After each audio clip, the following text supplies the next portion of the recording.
सभापति महोदय, बजट पर वाद विवाद और बहस के लिए मुझे बोलने का मौका दिया, इसके लिए आपका धन्यवाद। सबसे पहले मैं इस शानदार बजट के लिए हमारी वित्त मंत्री माननीय दिया कुमारी जी और प्रदेश के यशस्वी मुख्यमंत्री माननीय भजनलाल जी शर्मा को हमारी तरफ से और प्रदेश की 8 करोड़ जनता की तरफ से मैं बहुत बहुत धन्यवाद देना चाहता हूं, बहुत बहुत बधाई देना चाहता हूं। माननीय सभापति महोदय, ये बजट समावेशी, सर्वस्पर्शी, सभी वर्गों का ध्यान रखने वाला, विशेष तौर से किसानों और युवाओं के सपनों को पूरा करने वाला और एक आम आदमी को राहत देने वाला बजट इस सदन के अंदर हमारी सरकार द्वारा पेश हुआ है, इसके लिए मैं धन्यवाद देना चाहता हूं। माननीय सभापति महोदय, जो पहला बजट पिछली बार सरकार ने दिया, जो स्वर्णिम बजट सरकार ने दिया था, अब की बार इसी सरकार ने सोने पे सुहागा जैसा बजट देने का काम इस प्रदेश की जनता को किया, इसके लिए मैं कोटि कोटि धन्यवाद करना चाहता हूं। माननीय सभापति महोदय, ये पहली बार देख रहे हैं जब सरकार ने पिछला बजट दिया और उसकी लगभग सभी योजनाओं को, कामों को पूरा करने का काम किया। और जब कल बजट पेश होने के बाद में हम क्षेत्र में प्रोग्रामों में गए तो एक व्यक्ति ने पूछा कि ऐसा कैसे हुआ कि जो इतना बड़ा बजट आपने दिया, आप क्षेत्र के लिए भी इतने काम लाए, आज वो पूरा काम हो चुके हैं और दूसरा बजट पेश होने से पहले हो चुके हैं। तो मैंने उनको एक जवाब दिया कि ये प्रदेश के ऐसे पहले मुख्यमंत्री हैं जिनका कोई व्यक्तिगत राजनीतिक एजेंडा नहीं है। ये अपना पूरा समय प्रदेश की जनता को समर्पित करते हैं, इसलिए प्रभावी मॉनिटरिंग के द्वारा जो पिछला बजट था वो पूरा करने का हम सबको मौका मिला है। माननीय सभापति महोदय, मैं आपसे कहना चाहता हूं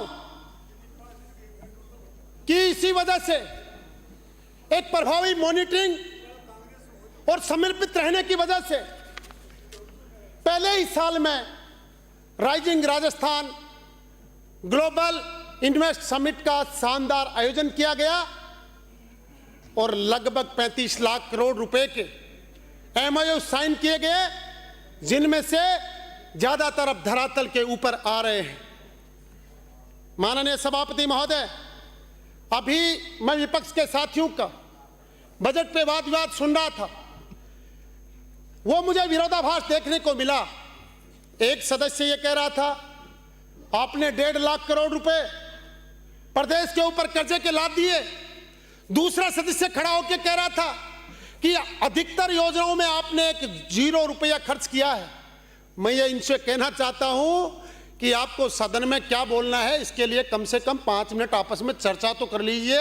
यहाँ पे लोग देखते हैं, हम जो भी बोलते हैं, एक सदस्य एक बात कह रहा है, उसके विपरीत उसी पार्टी का सदस्य कह रहा है। मैं माननीय विपक्षी सदस्यों को कहना चाहता हूं कि हम सदन में कोई भी आचरण करें या सदन के बाहर कोई आचरण करें तो जनता हमारा एनालिसिस करती है, हर चीज को बड़ी गौर से देखती है। इसलिए जब बजट पेश करने के लिए माननीय वित्त मंत्री जी यहां पे पहुंची, माननीय मुख्यमंत्री जी यहां पे पहुंचे, तो विपक्ष के सारे सदस्य वेल में आके नारेबाजी करने लगे, अरे भाई आपका आचरण सुधार कर लो। इन्हीं वजह से आज आप विपक्ष में बैठे हैं। और अगर यही हाल रहा तो 2 लाइनें आपके लिए मैं जरूर कहना चाहता हूं कि ना जमीन पे होगा, ना जमीन पे होगा, ना आसमां पे होगा, अब तुम्हारा वजूद केवल दास्तां में होगा। इसलिए जब भी कोई प्रदेश की बात आती है, जब प्रदेश की बात आती है, प्रदेश के विकास की बात हम करते हैं, विपक्ष का दायित्व है। हो सकता है हमारा किसी क्षेत्र में ध्यान ना जाए, हम कोई सर्वज्ञानी नहीं है। अगर किसी क्षेत्र में हमारा ध्यान नहीं जाता है तो आपका दायित्व है कि उसकी तरफ आप सरकार का ध्यान आकर्षित करें, ना कि सरकार के कामों में आप व्यवधान पैदा करें। आप सदन में खड़े होकर कितना भी झूठ बोल सकते हैं, लेकिन जनता हमको देखती है, जनता सरकार के कामकाज की तुलना करती है। जब आपको पिछले 5 साल में मौका दिया, आपको काम करने का मौका दिया, आपने क्या काम किए, और हमें जो आज मौका दिया हम क्या काम करें वो देखती है। आप लोग हवाई जहाज में बैठे कहां जाने के लिए? जैसलमेर में होटल के जाने के लिए, और हम लोग हवाई जहाज में बैठे कुंभ में स्नान करने जाने के। यह फर्क है आप में और हम में। इसलिए अगर आप ये सोचते हैं कि जनता को कुछ पता नहीं है, तो साथियों मैं आपको कहना चाहता हूं कि जनता खुली नजरों से सब कुछ देख रही है, और यही वजह है कि आज पूरे देश के अंदर, अभी कह रहे थे ना आपके सदस्य 0-0-0, और हमारे साथी फिर जवाब दिया कि दिल्ली में क्या हुआ, तो फिर उन्होंने कहा फिर 0। तो यही हालात अगर रहे तो साथियों सुधार होने वाला नहीं है। मैं तो आपको यही कहना चाहता हूं, बजट के ऊपर सबसे पहले मैं पेयजल के बारे में बात करना चाहता हूं। सबसे पहले मैं धन्यवाद करना चाहता हूं हमारे देश के यशस्वी प्रधानमंत्री माननीय मोदी जी को, जिन्होंने राजस्थान में जो पानी की समस्या है, जो लोगों का दर्द है, उस दर्द को समझा और जल जीवन योजना को 2028 तक बढ़ाने का काम जिन्होंने किया, इसके लिए हम सदन के माध्यम से धन्यवाद देना चाहते हैं।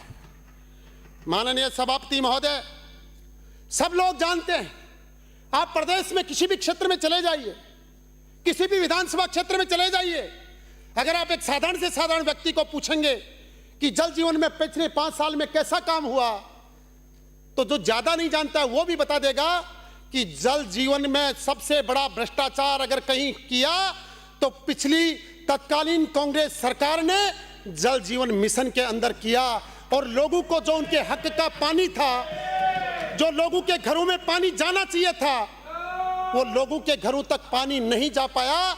माननीय सभापति महोदय ये आरोप लगाते हैं, लेकिन मैं इनको कहना चाहता हूं, इस 1 साल के अंदर 1301 करोड़ रुपए के कार्यादेश और 41,621 करोड़ के टेंडर हमारी सरकार ने जल जीवन योजना के अंदर जारी किए हैं। मैं आपको निवेदन इस सदन के माध्यम से करता हूं। माननीय सभापति महोदय, आगामी 1 साल के लिए 20 लाख घरों में नल के कनेक्शन देने का लक्ष्य हमारी सरकार ने लिया है और उसकी घोषणा की है। साथ ही 183 नगर निकायों के लिए 5,123 करोड़ रुपए खर्च करने का प्रावधान किया गया है। जो शहरी क्षेत्र हैं उनमें लोगों की भावना को देखते हुए मुख्यमंत्री जल जीवन मिशन शहरी को प्रारंभ करने की घोषणा इस सदन के माध्यम से, इस बजट के माध्यम से बजट में की गई है। इसके लिए मैं शहरी निकाय के लोगों की तरफ से माननीय मुख्यमंत्री जी और वित्त मंत्री जी को धन्यवाद देना चाहता हूं। माननीय सभापति महोदय, एक ऐसा सुखद प्रयास है, इसके द्वारा 5,830 करोड़ रुपए के कार्य चरणबद्ध रूप से शहरी निकायों के अंदर किए जाएंगे। साथ ही ग्रीष्म ऋतु के लिए 1,000 ट्यूबवेल और 1,500 हैंडपंप और 142 करोड़ रुपए के कंटीजेंसी प्लान की घोषणा इस बजट में की गई है, ताकि गर्मियों में हमारे प्रदेश की जनता को कोई परेशानी का सामना नहीं करना पड़े और उनको आसानी से पीने का पानी मिल सके। माननीय सभापति महोदय, कल बजट पेश हुआ, उसके बाद में विपक्षी पार्टी के मुखिया ने प्रेस कॉन्फ्रेंस की और उसमें एक बात कही कि केवल आंकड़ों का जाल है, 1 रुपया खर्च नहीं किया जाएगा, कोई काम नहीं होगा, केवल इधर से उधर घुमा रहे हैं।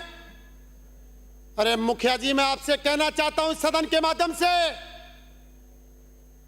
पिछले कई सालों से राजस्थान की जनता पानी की समस्या को लेकर जूझ रही है। मैं धन्यवाद देना चाहता हूं हमारे माननीय मुख्यमंत्री जी को कि उन्होंने इस दिशा में बड़े स्तर पर काम करना शुरू किया। ईआरसीपी जो अब हम राम जल सेतु लिंक परियोजना जिसको बोलते हैं, उसके लिए काम करना प्रारंभ किया। यमुना जल के लिए डीपीआर बनवाने प्रारंभ करने का काम शुरू किया। ये पहले ऐसे मुख्यमंत्री हैं जिन्होंने एक दृढ़ इच्छा शक्ति दिखाते हुए, जो लोग कहते थे कि राजस्थान में पानी की समस्या का समाधान नहीं हो सकता, उसके लिए दृढ़ इच्छा शक्ति दिखाते हुए इस पर काम करना प्रारंभ किया। केंद्र की सरकार से और जो उन दूसरी प्रदेश की सरकारों से समन्वय स्थापित करने से कर समझौते किए, और ये लोग उस पर आरोप लगा रहे हैं। ये केवल ये कह रहे हैं कि डीपीआर बता रहे हैं। अरे 1000 किलोमीटर की यात्रा करने के लिए भी माननीय पहला कदम रखने की जरूरत होती है। इसी प्रकार से बड़ी योजना बनाने के लिए डीपीआर की भी जरूरत होती है। यह मैं आप लोगों को कहना चाहता हूं। माननीय, मैं आपसे यह कहता हूं कि हमारी नीति और नियति पे किसी को शक नहीं होना चाहिए। हमने कदम बढ़ाए तो हैं। मैं 2 लाइनों के माध्यम से विपक्ष के साथियों से कहना चाहता हूं कि हमें मंजिल मिल ही जाएगी, हमें मंजिल मिल ही जाएगी, जरा रुक कर ही सही। अरे तुम तो वो मुसाफिर हो जो घर से कभी निकले ही नहीं। हमने काम करना शुरू तो किया है, हो सकता है किन्हीं कारणों से 2 दिन की उसमें देरी हो सकती है, मैं इस बात से इंकार नहीं करता, लेकिन हम सब लोग मिलकर, हमारी सरकार, हमारे मुख्यमंत्री जी, सब लोग मिलकर इस प्रदेश की जनता के लिए पानी की समस्या का समाधान करने के लिए हम लोग कटिबद्ध हैं। इस सदन के माध्यम से मैं ये विश्वास दिलाना चाहता हूं। माननीय सभापति महोदय, राम जल सेतु लिंक परियोजना के लिए जो लोग आरोप लगा रहे थे कि ये हमारी पहली सरकार के किए हुए हैं, मैं आपको कहना चाहता हूं कि 9,416 करोड़ रुपए के कार्यादेश तथा 12,064 करोड़ रुपए के टेंडर इस सरकार ने इस 1 साल के अंदर जारी किए, तथा 12,807 करोड़ रुपए की स्वीकृतियां अब जारी हो चुकी हैं। मैं ये कहना चाहता हूं, आप आरोप कितने भी लगाइए, लेकिन लोग देख रहे हैं, लोग हमारी मंशा को देख रहे हैं कि हां ये सरकार कुछ करने वाली है, हां ये सरकार लोगों के दुख दर्द को समझती है, हर वर्ग के दुख दर्द को समझती है। माननीय सभापति महोदय, विभिन्न जल परियोजनाओं के संचालन के लिए, इनकी प्रभावी मॉनिटरिंग के लिए सरकार ने राजस्थान वाटर ग्रिड कॉर्पोरेशन की स्थापना करने की घोषणा की है, जिसके माध्यम से आगामी वर्ष में 4,000 करोड़ रुपए के कार्य किए जाएंगे। मैं इस सदन के माध्यम से बताना चाहता हूं। माननीय सभापति महोदय, बजट में ड्रिप और स्प्रिंकलर सिस्टम के लिए 1,250 करोड़ रुपए के सब्सिडी की घोषणा की गई है। साथ ही जल समस्या को देखते हुए, लोगों की समस्याओं को देखते हुए 25,000 फार्म पॉन्ड, 10,000 डिगियां और 50,000 सौर पंप संयंत्रों व पाइपलाइन के लिए 900 करोड़ रुपए का बजट में प्रावधान किया गया। इसके लिए मैं माननीय वित्त मंत्री जी और मुख्यमंत्री जी को धन्यवाद देना चाहता हूं। और माननीय सभापति महोदय, इसके द्वारा लगभग प्रदेश के 4 लाख किसानों को फायदा होगा। मैं इस सदन के माध्यम से कहना चाहता हूं। सभापति महोदय, हम तो पहली बार आए, हम तो नए लोग हैं, हमको इस सदन में बैठने का पहली बार मौका मिला है, लेकिन जो आचरण है, जो हम देख रहे हैं, विपक्ष का जो सहयोग की भावना होनी चाहिए, उस जगह पर ये लोग विरोध कर रहे हैं। जब सरकार युवाओं के लिए जब भर्तियों की घोषणा हो रही थी, जब 1.25 लाख भर्तियों की घोषणा माननीय वित्त मंत्री महोदया ने अपने बजट में की, तो सामने से विपक्ष के लोग विरोध की बातें कर रहे थे। ये शर्म की बात है। ये लोग कह रहे हैं उस प्रेस कॉन्फ्रेंस में, इनके मुखिया जी कल जो कह रहे थे प्रेस कॉन्फ्रेंस में, उन्होंने एक बात और भी कही थी, सदन का मैं ध्यान दिलाना चाहता हूं। इन्होंने ये कहा कि सरकार ने जो लोग तैयारी कर रहे हैं, जो युवा साथी कोचिंग में पढ़ रहे हैं, उन लोगों के लिए एक भी घोषणा नहीं की है। तो माननीय सभापति महोदय, मैं आपसे कहना चाहता हूं, अरे ये वो भारतीय जनता पार्टी की सरकार है। हो सकता है 1,000 की जगह 900 भर्तियां निकाल दे, लेकिन 900 की 900 लोग वो युवा साथी लगेंगे जो अपनी मेहनत अपने दम पर करके और पढ़ाई कर रहे हैं। आपकी सरकार ने तो पेपर लीक तक शामिल नहीं रही माननीय श्रवण जी। पेपर लीक की बात होती तब भी अलग बात थी। आपकी सरकार ने भर्ती के समय यह तय कर दिया कि अगर ये 1000 हमने नौकरियां निकाली हैं तो ये किन लोगों को नौकरी दी जाएगी, यहां तक आप लोगों ने पहले तय कर दिया था। मैं आपको कहना चाहता हूं माननीय सभापति महोदय, मैं प्रदेश के युवाओं से कहना चाहता हूं कि सरकार ने प्रदेश के नौजवानों के लिए राजस्थान रोजगार नीति 2025 की घोषणा की है और इसके सफल क्रियान्वयन के लिए 500 करोड़ रुपए के लिए 500 करोड़ रुपए विवेकानंद रोजगार सहायता कोष की स्थापना की है, जिसके माध्यम से प्रदेश के युवाओं को काउंसलिंग की, इंटर्नशिप की, अप्रेंटिसशिप की और एग्जामिनेशन सेंटर और रोजगार शिविर लगाकर हमारे युवाओं को लाभान्वित किया जाएगा। ये बात मैं कहना चाहता हूं माननीय सभापति महोदय। प्रदेश के 25,000 SC ST व महिला उद्यमियों को केंद्रीय बजट के माध्यम से उद्यमी रोजगार नए उद्योग धंधे लगाने का मौका दिया जाएगा और विश्वकर्मा युवा उद्यमी प्रोत्साहन योजना के द्वारा 2 करोड़ रुपए तक के ऋण पे 8% ब्याज की सब्सिडी और 5 लाख रुपए की मार्जिन मनी उपलब्ध करवाई जाएगी। यह मैं सदन के माध्यम से प्रदेश के युवाओं को कहना चाहता हूं। प्रदेश के युवाओं के लिए 1500 नए स्टार्टअप्स की घोषणा बजट के अंदर की गई है। साथ ही मैं यह बताना चाहता हूं इनमें से 750 स्टार्टअप्स के लिए फंडिंग उपलब्ध करवाया जाएगा और जिससे प्रदेश के युवाओं को बेहतरीन मौके मिलेंगे। आगामी साल में 50,000 युवाओं को स्किल डेवलपमेंट का कोर्स कराया जाएगा, जिससे निश्चित रूप से उनके रोजगार की राह आसान होगी और साथ ही 150 करोड़ की लागत से कोटा में विश्वकर्मा स्किल इंस्टीट्यूट का निर्माण किया जाएगा, जिससे निश्चित रूप से युवाओं का भविष्य बेहतर बनेगा। इस सदन के माध्यम से मैं प्रदेश के युवाओं को आश्वस्त करना चाहता हूं माननीय सभापति महोदय।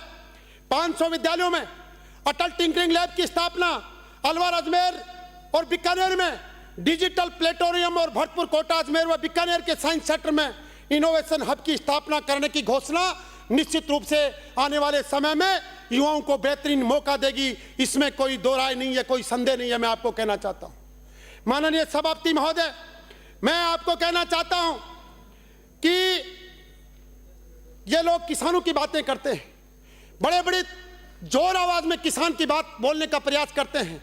मैं सदन के माध्यम से पूछना चाहता हूं, पिछले 5 साल में ऐसी कौन सी योजना आप लोगों ने लाई जिससे किसान का भला हुआ?